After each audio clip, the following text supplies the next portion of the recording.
श्रीदुर्गायै नमः। अथ सप्तश्लोके दुर्गा। शिव उवाच देवी त्वं भक्तसुलभे सर्वकार्यविधायिनी कलौ हि कार्यसिद्ध्यर्थम् उपायं ब्रूहि यत्नतः। देव्युवाच शृणुदेव प्रवक्ष्यामि कलौ सर्वेष्टसाधनं मया तवैव स्नेहिनाप्य अम्बास्तुतिः प्रकाश्यते।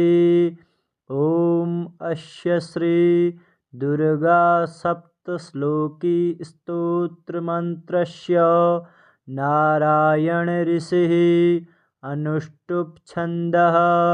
श्रीमहाकाली महालक्ष्मी महासरस्वत्यो देवताः श्रीदुर्गाप्रीत्यर्थं सप्तश्लोकी दुर्गापाठे विनियोगः।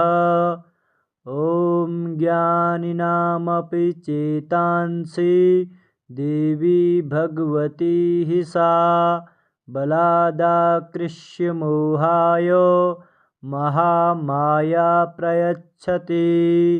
दुर्गे स्मृता हरषभीतिमशेषजन्तोः स्वस्थैः स्मृता मतिमतीव शुभां ददासि। दारिद्र्यदुःखभयहारिणिका त्वदन्या सर्वोपकारकरणाय सदार्धचित्ता। सर्वमङ्गलमाङ्गल्ये शिवे सर्वार्थसाधिके शरण्ये त्र्यम्बके गौरी नारायणी नमोऽस्तु ते। शरणागतदीनार्त परित्राणपरायणे सर्वस्यार्तिहरे देवी नारायणी नमोऽस्तु ते।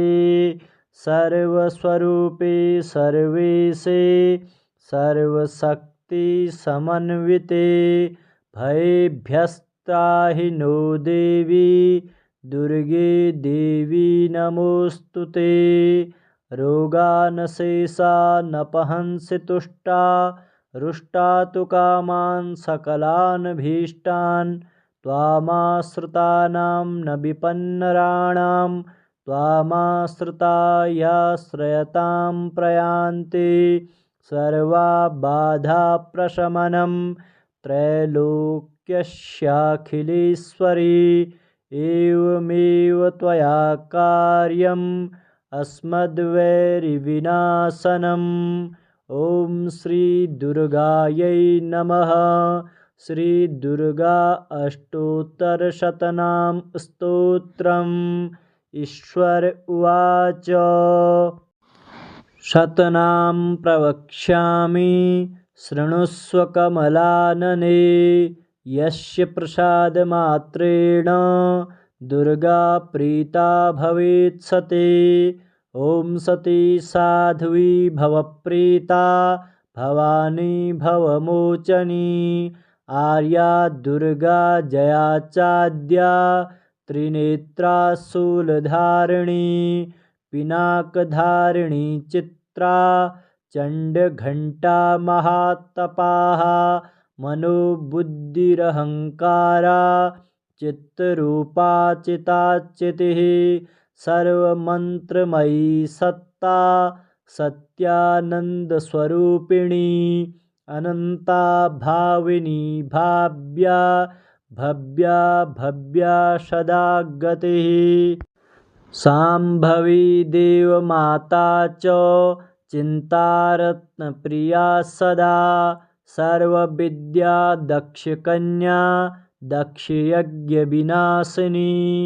अपर्णानेकवर्णा च पाटला पाटलावती पट्टाम्बरपरिधाना कल्मञ्जीररञ्जिनी अमेयविक्रमा क्रूरा सुन्दरी सुरसुन्दरी वनदुर्गा च मातङ्गी मतङ्गमुनिपूजिता ब्राह्मी माहेश्वरी चैन्द्री कौमारी वैष्णवी तथा चामुण्डा चैव वाराही लक्ष्मीश्च पुरुषाकृतिः विमलोत्कर्षिणी ज्ञाना क्रिया नित्या च बुद्धिदा बहुला बहुलप्रेमा सर्ववाहनवाहना निशुम्भशुम्भहननी महिषासुरमर्दिनी मधुकैटभहन्त्री च चण्डमुण्डविनाशिनी सर्वासुरविनाशा च सर्वदानवघातिनी सर्वशास्त्रमयी सत्या सर्वास्त्रधारिणी तथा अनेकशस्त्रहस्ता च अनेकास्त्रस्य धारिणी कुमारी चैककन्या च कैशोरी युवती यतिः अप्रौढा चैव प्रौढा च वृद्धमाता बलप्रदा महोदरी मुक्तकेशी घोररूपा महाबला अग्निज्वाला रौद्रमुखी कालरात्रिस्तपस्विनी नारायणी भद्रकाली विष्णुमाया जलोदरी शिवदूती च कराली च अनंता परमेश्वरी कात्यायनी च सावित्री प्रत्यक्षा ब्रह्मवादिनी य इदं प्रपठे नित्यं दुर्गा नाम शताष्टकं नासाध्यं विद्यते देवी त्रिषु लोकेषु पार्वती धनं धान्यं श्रुतं जायां हयं हस्तिनमेव च चतुर्वर्गं तथा चान्ते लभेन्मुक्तिं च शाश्वतीम् कुमारीं पूजयित्वा तु ध्यात्वा देवीं सुरेश्वरीं पूजयेत् परया भक्त्या पठेन्नाम शताष्टकं तस्य सिद्धिर्भवेद्देवी सर्वैः सुरवरैरपि राजानो दासतां यान्ति राज्यश्रियमवाप्नुयात् गोरोचनालक्तककुङ्कुमेन सिन्दूरकर्पूरमधुत्रयेण विलिख्ययन्त्रं विधिना विधिज्ञो भवेत् सदा धारयते पुरारिः भौमावास्या निशामग्रे चन्द्रे शतभिषां गते विलिख्य प्रपठेत् स्तोत्रं स भवेत् सम्पदां पदम्। ॐ श्री दुर्गायै नमः। अथ देव्याः कवचम्।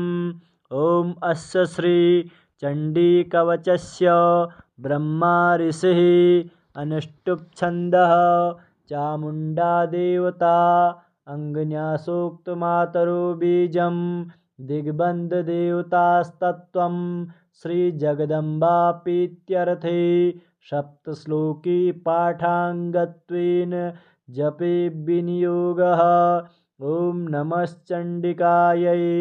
मार्कण्डेय उवाच ॐ यद्गुह्यं परमं लोके सर्वरक्षाकरं नृणां यन्न कस्यचिदाख्यातं तन्मे ब्रूहि पितामह। ब्रह्मोवाच अस्ति गुह्यतमं विप्र सर्वभूतोपकारकं देव्यास्तु कवचं पुण्यं तच्छृणुष्व महामुने। प्रथमं शैलपुत्री च द्वितीयं ब्रह्मचारिणी तृतीयं चन्द्रघण्टेति कूष्माण्डेति चतुर्थकं पञ्चमं स्कन्दमातेति षष्ठं कात्यायनीति च सप्तमं कालरात्रीति महागौरीति चाष्टमम्। नवमं सिद्धिदात्री च नवदुर्गाः प्रकीर्तिताः उक्तान्येतानि नामानि ब्रह्मणैव महात्मना।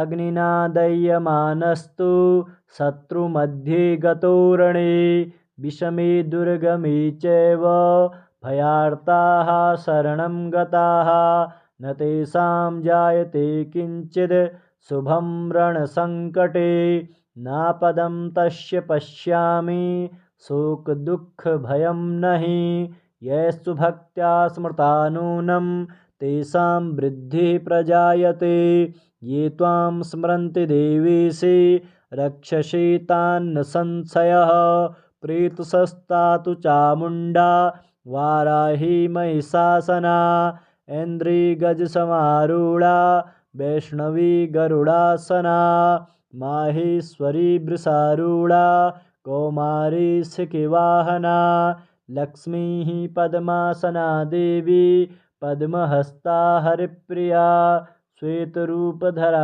देवी ईश्वरी वृषवाहना ब्राह्मी हंससमारूढा सर्वाभरणभूषिता इत्येता मातरः सर्वाः सर्वयोगसमन्विताः नानाभरणशोभाढ्या नानारत्नोपशोभिताः दृश्यन्ते रथमारूढा देव्यः क्रोधसमाकुलाः शङ्खं चक्रं गदां शक्तिं हलं च मुसलायुधं खेटकं तोमरं चैव परशुं पाशमेव च कुन्तायुधं त्रिशूलं च सारङ्गमायुधमुत्तमं दैत्यानां देहनाशाय भक्तानां भयाय च धारयन्त्यायुधानीत्थं देवानां च हिताय वै नमस्तेस्तु महारौद्रे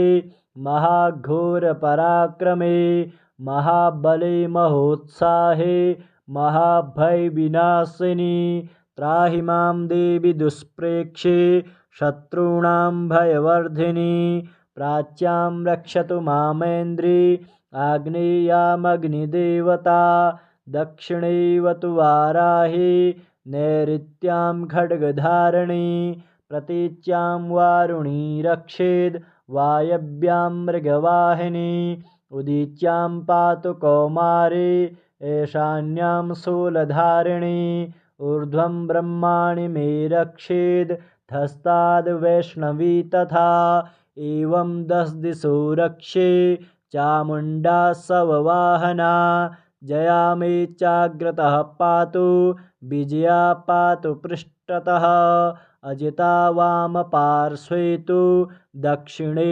चापराजिता शिखामुद्योतिनी रक्षे उमा मूर्ध्नि व्यवस्थिता मालाधरी ललाटे च भ्रुवौ रक्षेद् यशस्विनी त्रिनेत्रा च भ्रुवोर्मध्ये यमघण्टा च नासिके शङ्खिनी चक्षुषोर्मध्ये श्रोतयोर्द्वारवासिनी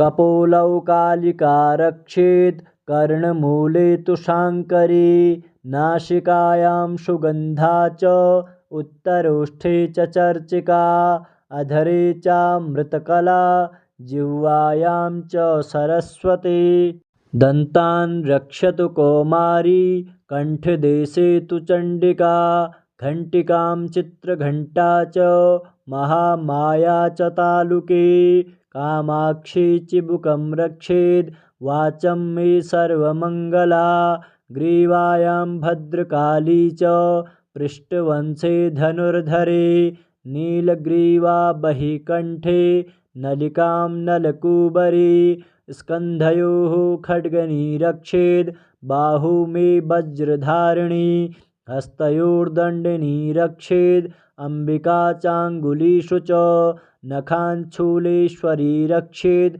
कुक्षौ रक्षेत् कुलेश्वरी स्तनौ रक्षेन्महादेवी मनः शोकविनाशिनी हृदये ललिता देवी उदरे शूलधारिणी नाभौ च कामिनी रक्षेद् गुह्यं गुह्येश्वरी तथा पूतना कामिकामीडं गुदे महिषवाहिनी कट्यां भगवती रक्षेद् जानुनी विन्ध्यवासिनी जङ्घे महाबला रक्षेत् सर्वकामप्रदायिनी गुल्फयोर्नारसिंहे च पादपृष्ठे तु तेजसे पादाङ्गुलीषु श्रीरक्षेद् पादाधस्तलवासिनी नखान् दृष्टा कराली च केशांश्चैवोर्ध्वकेशिनी रोमकूपी सुकोबीरी त्वचं वागीश्वरी तथा रक्तमज्जावसामान्य स्तुतिमेदांसि पार्वती अन्त्राणि कालरात्रिश्च पित्तं च मुकुटेश्वरी पद्मावती पद्मकोशी कफिचूडामणिस्तथा ज्वालामुखी नखज्वाला अवेद्या सर्वसन्धिषु शुक्रं ब्रह्माणि मे रक्षे छायां छत्रेश्वरी तथा अहङ्कारं मनोबुद्धिं रक्षेन्मे धर्मधारिणी प्राणापानौ तथा व्यान उदानं च समानकं वज्रहस्ता च मे रक्षेत् प्राणं कल्याणशोभना रसे रूपे च गन्धे च शब्दे स्पर्शे च योगिनी सत्त्वं रजस्तमश्चैव रक्षेन्नारायणी सदा आयु रक्षतु वाराही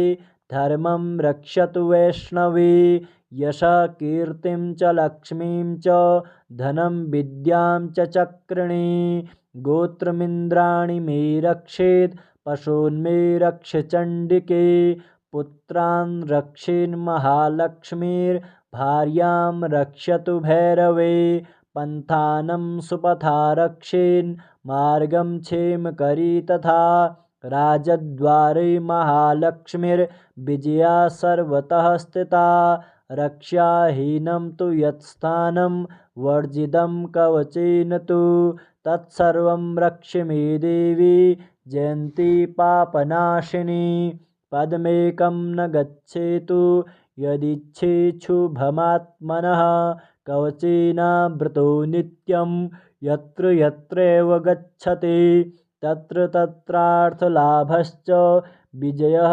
सार्वकामिकः यं यं चिन्तयते कामं तं तं प्राप्नोति निश्चितं परम् ऐश्वर्यमतुलं प्राप्स्यते भूतले पुमान् निर्भयो जायते मर्त्यः संग्रामे स्वपराजितः त्रैलोक्ये तु भवेत्पूज्यः कवचेनावृतः पुमान् इदं तु देव्याः कवचं देवानामपि दुर्लभं य पठेत् प्रयतो नित्यं त्रिसन्ध्यं श्रद्धयान्वितः दैवी कला भवेत् तस्य त्रैलोक्येष्वपराजितः जीवेद् वर्षशतं साग्र अपमृत्युविवर्जितः नश्यन्ति व्याधयः सर्वे लूता विस्फोटकादयः स्थावरं जङ्गमं चैव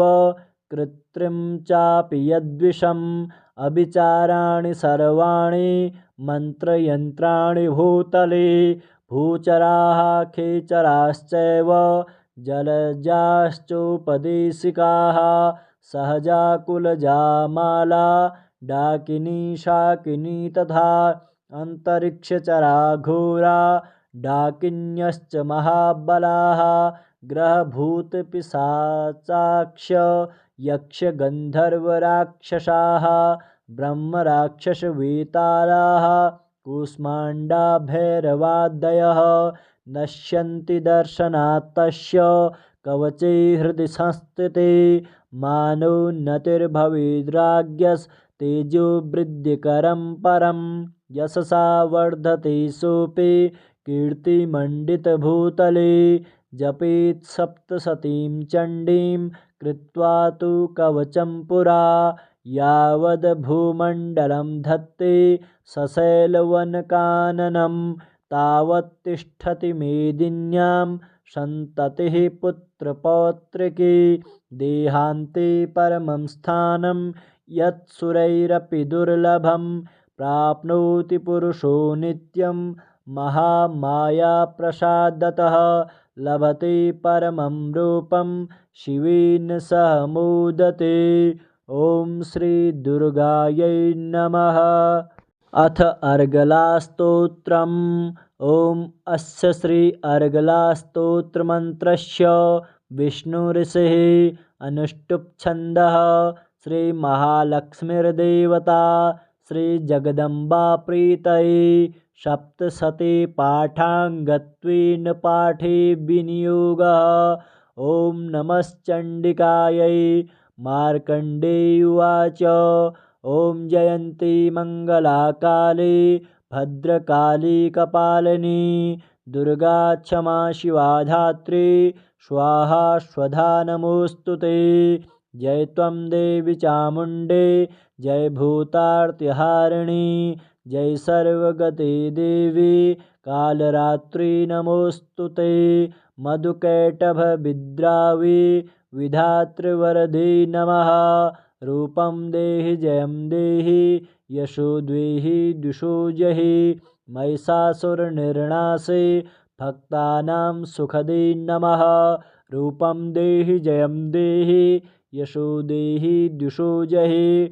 रक्तबीजवधे देवी चण्डमुण्डविनाशिनी रूपं देहि जयं देहि यशो देहि दिशो जहि। शुम्भस्य निशुम्भस्य ध्रुमाक्षस्य च मर्दनी रूपं देहि जयं देहि यशो देहि दिशो जहि। वन्दिताङ्घ्रिगे देवी सर्वसौभाग्यदायिनी रूपं देहि जयं देहि यशो देहि दिशो जहि। अचिन्त्यरूपचरिते सर्वशत्रुविनाशिनी रूपं देहि जयं देहि यशो देहि दिशो जहि। न तेभ्यः सर्वदा भक्त्या चण्डिके दुरितापहे रूपं देहि जयं देहि यशो देहि दिशो जहि। स्तुवद्भ्यो भक्तिपूर्वं त्वां चण्डिके व्याधिनाशिनी रूपं देहि जयं देहि यशो देहि दिशो जहि। चण्डिके सततं ये त्वाम् अर्चयन्तिह भक्तितः रूपं देहि जयं देहि यशो देहि दिशो जहि।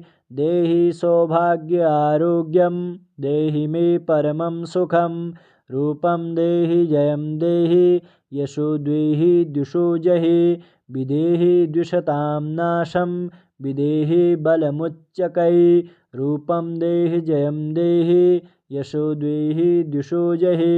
विदेहि देवि कल्याणं विदेहि परमां श्रियं रूपं देहि जयं देहि यशो देहि दिशो जहि। सुरासुरशिरोरत्न निघ्रष्टचरण अम्बिके रूपं देहि जयं देहि यशो देहि दिशो जहि। विद्यावन्तं यशस्वन्तं लक्ष्मीवन्तं जनं कुरु रूपं देहि जयं देहि यशो देहि दिशो जहि। प्रचण्डदैत्यदर्पघ्ने चण्डिके प्रणताय मे रूपं देहि जयं देहि यशो देहि दिशो जहि। चतुर्भुजे चतुर्वक्त्र संस्तुते परमेश्वरी रूपं देहि जयं देहि यशो देहि दिशो जहि। कृष्णेन संस्तुते देवी सरस्वद्भक्त्या सदाम्बिके रूपं देहि जयं देहि यशो देहि दिशो जहि। हिमाचलसुतानाथ संस्तुते परमेश्वरी रूपं देहि जयं देहि यशो देहि दिशो जहि।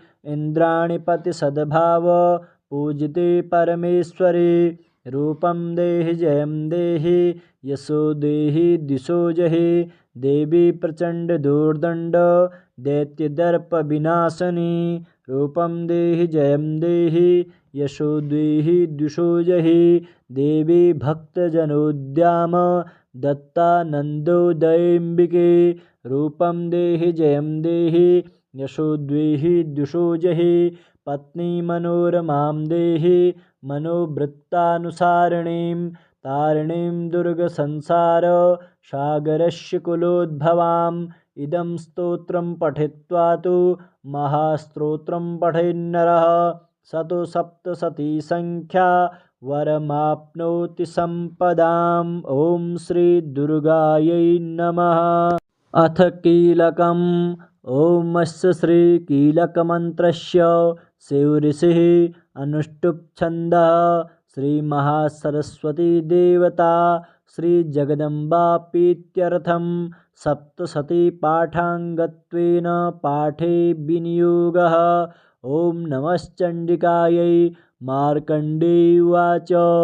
ॐ विशुद्धज्ञानदेहाय त्रिवेदी दिव्यचक्षुषे श्रेयःप्राप्तिनिमित्ताय नमः सोमार्धधारिणे।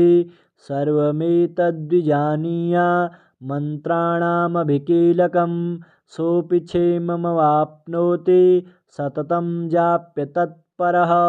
सिद्ध्यन्त्युच्चाटनादीनि वस्तूनि सकलान्यपि एतेन स्तुवतां देवी स्तोत्रमात्रेण सिद्ध्यते। न मन्त्रो नौषधं तत्र न किञ्चिदपि विद्यते विना जापेन सिद्ध्येत सर्वमुच्चाटनादिकं। समग्राण्यपि सिद्ध्यन्ति लोकशङ्कामिमां हरः कृत्वा निमन्त्रयामास सर्वमेवमिदं शुभं। स्तोत्रं वै चण्डिकायास्तु तच्च गुप्तं चकार सः। समाप्तिर्न च पुण्यस्य तां यथावन्त्रियन्त्रणां सोऽपि क्षेममवाप्नोति सर्वमेवं न संशयः। कृष्णायां वा चतुर्दश्याम् अष्टम्यां वा समाहितः ददाति प्रतिगृह्णाति नान्यथैषा प्रसीदति। इत्थं रूपेण कीलेन महादेवेन कीलितं यो निष्कीलां विधायेनां नित्यं जपति संस्फुटं स सिद्धः स गणः सोऽपि गन्धर्वो जायते नरः। न चैवाप्येततस्तस्य भयं क्वापीह जायते नापमृत्युवशं याति मृतो मोक्षमवाप्नुयात्। ज्ञात्वा प्रारभ्य कुर्वीत न कुर्वाणो विनश्यति ततो ज्ञात्वैव सम्पन्न इदं प्रारभ्यते बुधैः। सौभाग्यादि च यत्किञ्चित् दृश्यते ललनाज्जने तत्सर्वं तत्प्रसादेन तेन जाप्यमिदं शुभं। शनैस्तु जप्यमानेऽस्मिन् स्तोत्रे सम्पत्तिरुच्चकै भवत्येव समग्रापि ततः प्रारभ्यमेव तत्। ऐश्वर्यं यत्प्रसादेन सौभाग्यारोग्यसम्पदा शत्रुहानिपरो मोक्षः स्तूयते सा न किं जनैः। ॐ श्री दुर्गायै नमः।